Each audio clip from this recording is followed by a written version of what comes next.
our partners many of the local revenue issues and really bring local revenue reforms for communities like Milwaukee County.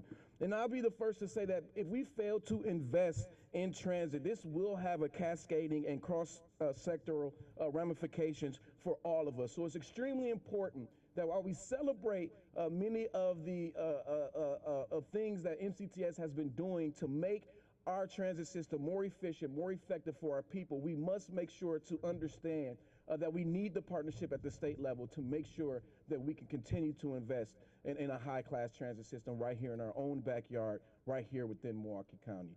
So with that, I will pass it back over to Christina, because she is our host. Thank you very much, County Executive. Next to speak is Milwaukee County Supervisor Priscilla Cogs-Jones, who will share her thoughts on how WisGo creates equity for all riders. Thank you. Good morning, ladies and gentlemen. As Ms. Hoffman stated, my name is Priscilla Cogs-Jones. I am Milwaukee County Supervisor for the 13th District, as well as Chairwoman of Transit and Transportation. Public transit is an essential service. Many in our community rely on public transit to get to their jobs, to pick up their medication, or to visit family members. Even though we all know just how important public transit is to our community, many people who rely on the service the most have historically had to pay more to receive it. The new WisGo app changes this. The new system puts an equity initiative called fair capping at its very heart. With fair capping, everyone gets the best price. The more they ride, the more they save, without the burden of having to pay upfront for a discounted monthly bus pass. Milwaukee County Transit effectively found a barrier hidden in place, looked at the needs of our community, and made the change to increase affordable access for transit to service all. Thank you. Thank you, Supervisor. It's a great message. Now I'd like to welcome MCTS's Chief Financial Officer, Tim Hosch, to the podium. Tim was instrumental in developing our new fare collection system with UMO Mobility. Thank you, Christina. We are so excited this day has arrived, and we wouldn't be here without the excellent work of our internal team at MCTS. So I'd like to make a personal thank you to Tai Hua, our Manager of Fare Collection, Christina Hoffman, our Director of Marketing, as well as their entire teams. They've done an amazing job of getting us to this launch day. When we started this project in 2021, we had three principles in mind: simplicity, equity, and growth. UMO is simple in that we have stripped away the complicated fare structure of the past. It's $2 to ride, the end. It is equitable. Through the fare capping process that you just heard about, passengers start riding for free once they've hit the daily, weekly, and monthly caps. So everyone, regardless of their ability to pay, gets the best price.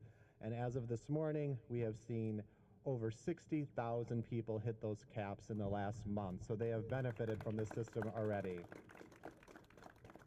And lastly, the system is designed for growth. As UMO is a software as a service, new features are being added every year to expand our capacity to serve clients, as well as encourage more riders. In addition, we are marketing this system as a regional platform so that other transit systems can use it. Our first partner is here with us today, Waukesha Metro, and we are so glad to invite them into the fold, and we look forward to adding other transit systems within Wisconsin in the coming years. Our corporate partner on this project is UMO Mobility, a division of Cubic Transportation Systems. Bonnie Crawford is their Vice President and General Manager. She has been in the payments and technology space for nearly 25 years, leading global teams with a focus on opening new markets, developing world-class products, and building customer success. She's been an amazing partner for us, so please welcome Bonnie Crawford. Thank you, Tim, and thank you everyone who's here joining us today. It has been our privilege to work with the dedicated MCTS WisGo team. In this post-pandemic world, creating opportunities for riders to connect with with their local communities and beyond is more critical than ever. With the UMO system, WisGo riders are joining transit agencies around the world who are utilizing the most equitable mobility platform. We are very excited to not only be launching WisGo for Milwaukee County, but also to be welcoming Waukesha as the first of many Wisconsin agencies joining the regional system. These agencies, thank you. These agencies are creating a seamless experience for their riders and better connecting all of us to our community. Equity, as Supervisor Cox-Jones highlighted, is at the heart of everything we do at UMO.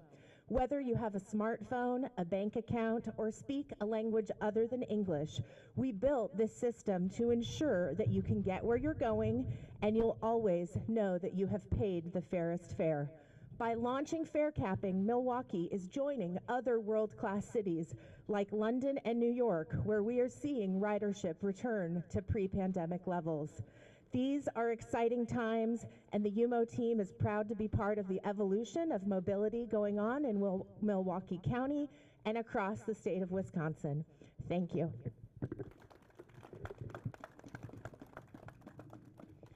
Thank you, Bonnie, and the entire mobility team. Many of them are here with us today and this week. And rounding out our fabulous speakers this morning is Mayor Waukesha, Sean Riley, to discuss WisGo's regional connection. Mayor? Thank you very much. It's a pleasure to be here, and I wish I would have wore gloves. It's also a pleasure that announces the City of Waukesha has approved the contract with UMO for Waukesha Metro Transit to join WisGo. Why is this important? Employers continually express to me the need for uncomplicated ways for their employees to get to work. Adding Waukesha Metro to the WisGo system is an important step to help employees throughout the region by making it easier for riders to get to their jobs using transit. I thank Milwaukee County and MCTS for equipping Waukesha Metro at no cost to Waukesha with the fare validators on our buses. This shows a true commitment to regional cooperation, and it will provide significant benefits to all riders throughout the Milwaukee-Waukesha area. Once WisGo is fully operational on Waukesha Metro, passengers on both MCTS and Waukesha Metro buses will only need one fare card and our app to pay their fare, and also one fare. This will be more convenient for all the riders. Our regional fare system is something that MCTS and Waukesha Metro have been working towards for a long time. It is truly wonderful that this will soon become a reality. An additional benefit will be that passengers will be able to use the same app to get real-time information on the location of both MCTS and Waukesha Metro buses. The people I know that are riding the bus in Waukesha really appreciate knowing that a bus is coming and they know exactly where it is. That app, and that's, for us, that it has not been around for too long, and it's something that is truly, as you can imagine, if you're waiting at a bus and it's raining, a bus stop and it's raining or cold, knowing where the bus is really important. These improvements are great news. It's also important to make sure that our riders, Waukesha riders, know, however, that they can already transfer to Waukesha Metro buses using the UMO app. The addition of WisGo cards for Waukesha Metro, however, will result in a more user-friendly transit system. I want to thank Milwaukee County MCTS for working with us and making this possible. Thank you all very much. Thank you, Mayor Riley. That's a great sentiment.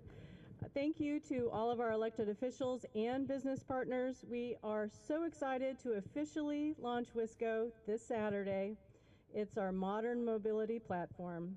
And now we will open up our press conference to questions from the media. And after that, you can join us on our 2 buses that have the validators for you to try out. What is this geared towards getting us towards maybe having a regional transit system that really connects, Waukesha to Milwaukee to receive, rather than having these individual transit systems? Well, first and foremost, it's very difficult to just do that in general because we don't have a regional transportation authority here in the state of Wisconsin. But it does not stop us from being able to work with Waukesha, work with our partners surrounding Milwaukee County in the southeastern Wisconsin area, and figuring out ways that we can move employees, we can move customers all across Milwaukee County and across this region. What I would say to that is that, this is a step closer of making sure that we continue to have partnerships. When it comes down to regional transportation, we know that there's a lot more that we all need assistance with. And that's why I talked about the partnership that we need with the state of Wisconsin, making sure that we can invest in our regional transportation, throughout Milwaukee County and continue to work with our partners. But I would say that this is a great partnership. This is a stepping stone to continue to having more conversations in the future.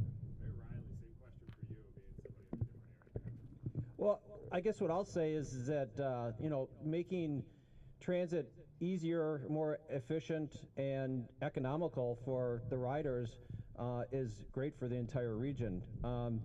You lead it with probably the most loaded question, which doing a regional transit for southeastern Wisconsin politically is going to be difficult. But at least the city of Waukesha and Milwaukee County are going to work to make the system as efficient as possible. I mean, buses or transit is something extremely important for a big segment of our population. It gets a lot of people to work. It gets them to the doctor. It gets them to the grocery store. And without it, I don't know how we really function. So we're going to continue to make it more efficient. Thank you. What were you all hearing from people, residents? Were their fares too expensive? Why implement the system now? Why do it today? Why do it now? I think because it makes a lot of sense. Well, I would say that at the end of the day, we have to be more efficient. We have to find ways that we can better serve all of our customers who are throughout Milwaukee County. And so when you think about why we're doing it now, again, it's not something where we can just flip the switch. We have to do our due diligence. We have to do our research and making sure that we're providing a quality product for everybody that we serve throughout Milwaukee County. And so I would say that right now, when you think about the fact that we're starting to see many of our riders get to those pre-pandemic levels, we want to make sure that we're looking to the future at the same time. And so at the end of the day, our vision is that we want to make Milwaukee County the healthiest place by achieving both race and health equity, and we think that this puts us in line in doing that. What was the biggest concern for riders, having more, being able to reach Waukesha when it comes to jobs? What was the biggest concern you guys were? Maybe we can have somebody, MCTS, want to? What was the biggest concern that you guys were hearing from residents, that ride and MCTS? I'll answer that. So speaking to your question in regards to what were some of the concerns that riders had, I can speak to the notion as a workforce development, working in recruitment.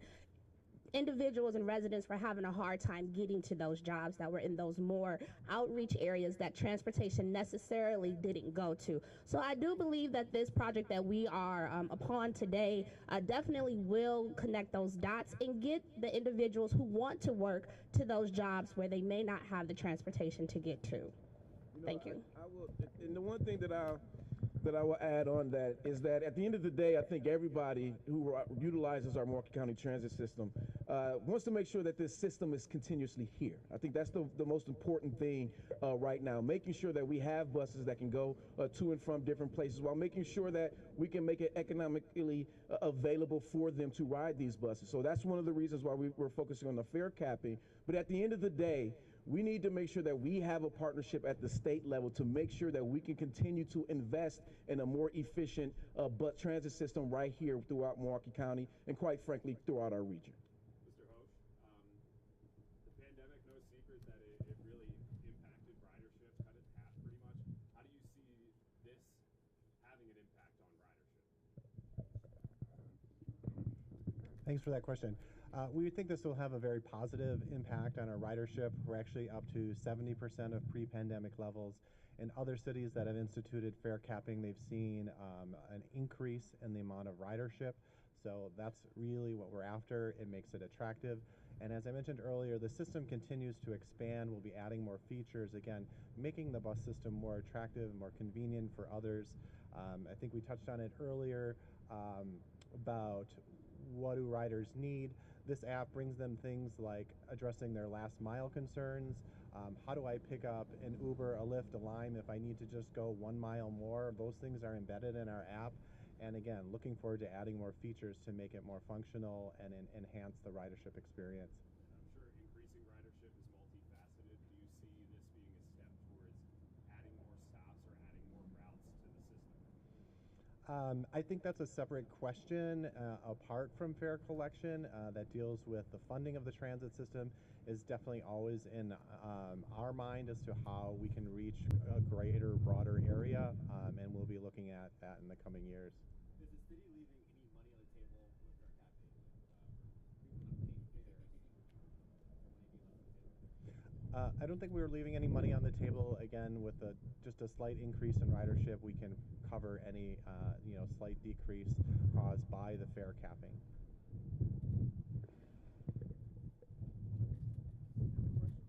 How do you see this impacting reckless driving? That's obviously something our station's really focused on. I've talked to people before about how increasing ridership on public transit takes more people off the roads, therefore you could have an impact on reckless driving. Do you see that happening with instituting fare cap and getting more riders? Certainly greater ridership is, less people on the road, but I'll turn to my peers to see if they have anything to add to that. Well, I would always say that an alternative to driving is always going to be our Milwaukee County buses. We want that to be a solution in helping to solve the reckless driving crisis that we see all across Milwaukee County. And so anything that we can do to make our buses more efficient to gain more riders, we want that to be, we know that can help contribute to the reckless driving that we're seeing. So again, this will always go back to the fact that we need a great partnership. We need the partnership with the state of Wisconsin because the partnership with the state would allow us to make sure that we are reaching not just some of our most vulnerable residents throughout Milwaukee County, but that we're putting our best foot forward and making sure that we can stop a lot of the bad things that we have been seeing throughout this community. And we know that, and not just, MCTS, we know all of Milwaukee County, many of the municipalities, nonprofits, for-profits are all at the table trying to figure out how we combat this particular issue. But I would tell anyone that if you have an issue when it comes down to reckless driving, our Milwaukee County transit system is definitely an alternative for you.